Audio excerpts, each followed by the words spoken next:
Welcome to the ArmaniTalks YouTube channel. I'm your host, ArmaniTalks. In this channel, I'm covering communication skills for you to level up your way with words and become much more articulate.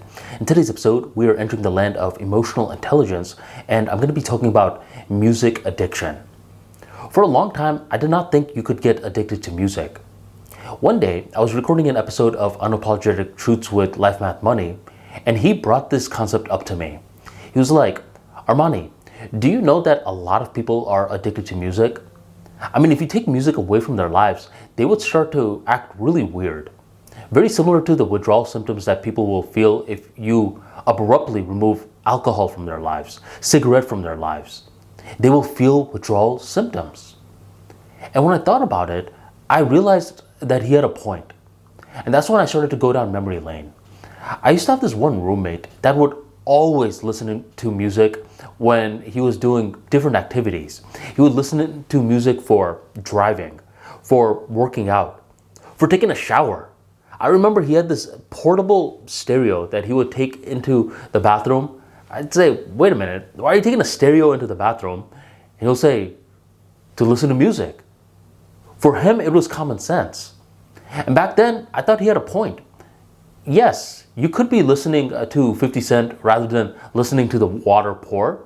That's smart, my man. But I remember how he would act when he couldn't find this mini stereo. He would start to panic. Where is it? Man, I don't know if I could take a shower right now.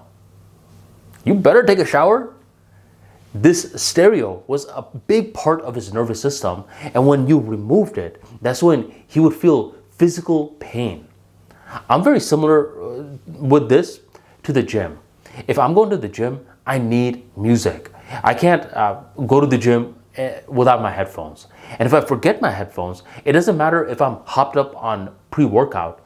I will go back home to pick up the headphones, then I will come back and I will work out. If I can't find the headphones, then I will not work out, or I will go to Walmart and buy a new pair. That's just how it is. In many ways, I'm addicted to music with the gym.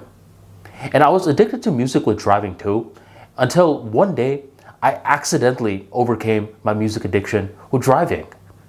Because I changed cars, and once I changed the cars, for my new car, my phone does not connect to the radio and the stereo system within the car.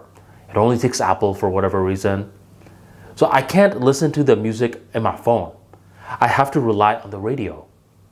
One day I was taking this long drive and I was doing my best to give the radio a chance. I was clicking to the different preset stations, and each time the radio was letting me down. You ever had that moment you're trying to listen to some songs and they keep playing ads or the same boring song on repeat? That's what they were doing to me. So out of frustration, I just turn it off. I say, I'm not going to give you guys any ratings because you guys are not doing a good job. I will drive the remaining 2 hours without music. And that's what I did. I drove the remaining way back. Now, when I was driving, I noticed something. I could still have fun. Because around that time, I was thinking of new cover designs for this particular book cover. And during that drive back, I was brainstorming. I was thinking of new book covers. I was thinking of new ideas for the ArmaniTalks brand. New things that I was learning. I was reflecting. I was recalling it. You are not what you learn. You are what you recall of what you learn. Suddenly, the wet cement is now turning into dry cement, and I'm having true understanding. That's when I learned that when I'm driving, I don't really need music. A lot of the times when I'm driving nowadays, I don't listen to music at all. So I accidentally overcame my music addiction with driving because I hated the radio that much. If you're someone that is addicted to music, you may fall into two groups. One part of you, one segment of you, you're like, I don't really care. I mean, at least I'm not addicted to alcohol or cigarettes. I'm not going to do anything about it, and that's perfectly fine. For another group, you don't want to be addicted to anything, so you say, no, I want to do something about it. What should I do, Armani? What you should do is identify a certain task that you always need music for, and then do that task without music. What's unique is that you will surprise yourself. When I drove 2 hours without a single song, Once I got to my destination, I was surprised. I'm pretty sure I could do the same thing with the gym, but you gotta pick and choose your battles. I don't want to do it with the gym. You have to pick and choose your battles as well. You need to first identify what you need music for. Then you want to do that activity without music. Surprise yourself. Once you surprise yourself, you will see that you can do a lot of activities without music, and your music addiction will slowly fade. If you enjoyed today's talk, drop that like for me right on below, hit subscribe, hit that bell notification, and never miss another episode again.